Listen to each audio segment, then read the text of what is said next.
Well, tonight I'd like to look at the prophet Hosea. And what a story this one is. It is so strange.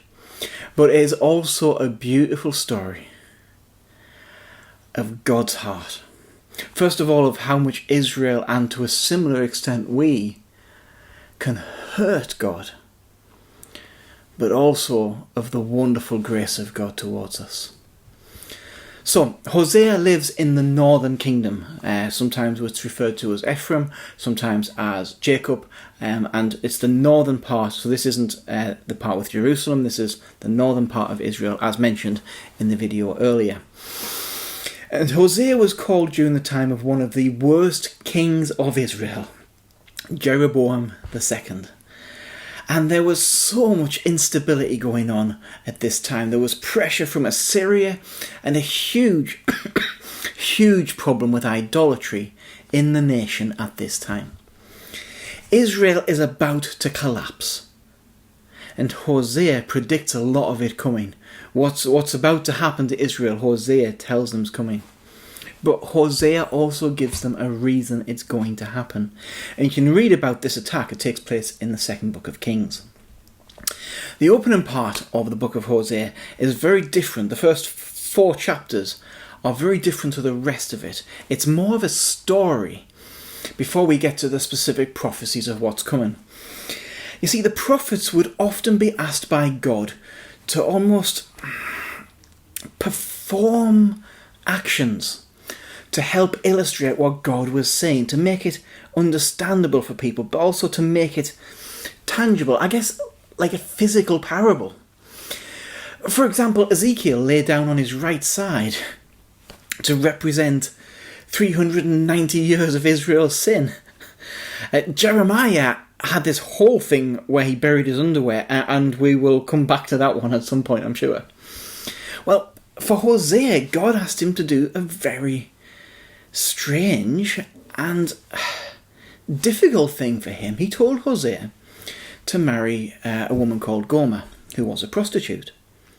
He asked Hosea to marry this woman who would repeatedly be unfaithful to him.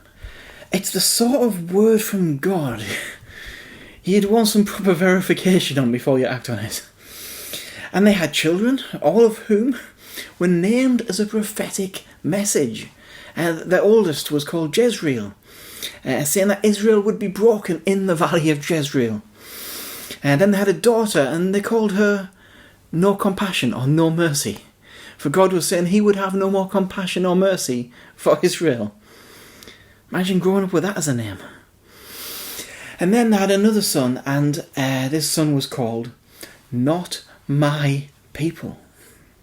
Because God is saying to Israel at this point, you're not my people anymore, and I won't be your God.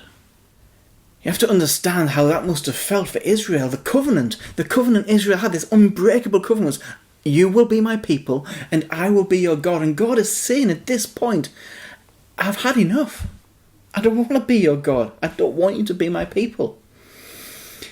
And this is a picture that gets painted through Hosea's life. He's saying that God feels like a husband and Israel is like an unfaithful wife. See, idolatry, going after other gods, putting other things before God, is compared time and again in the Bible to adultery, because it's the breaking of a covenant. Adultery is the breaking of a marriage covenant. Idolatry is the breaking of the covenant with God. And all the children that they had, they're named like this. And you got to wonder, and I'm sure Hosea wondered, are they his children? Or are they children of another man? How was he even to know? So the names of these children all represent the hurt that God is feeling because Israel is constantly unfaithful to him. God is expressing how much this idolatry hurts him so deeply. I think sometimes we forget with our sin, and when we put other things before God, we know it's not good for us. Sometimes I think we forget how God must feel, how much it must hurt our wonderful Father. And I'm sure Hosea himself felt those feelings of hurt. And of course the marriage between Hosea and Gomer starts falling apart. Very much the way that the marriage between God and Israel was falling apart. But then in chapter 3, God says, Hosea, go and find her. Show love to this woman who is loved by another man. Go find her. And God says, Hosea, despite Gomer's unfaithfulness, find her, pay off the debt she owes to her lovers, and commit his faithfulness and his love to Gomer once again. See, God is saying this marriage relationship with Israel might be broken. Gomer's marriage to Hosea might have been broken, but it's a prophetic symbol of how God's relationship with Israel can be restored. You see, Israel was unfaithful, and God has a legitimate reason to think, I can end this covenant, divorce Israel, and he thinks about doing so.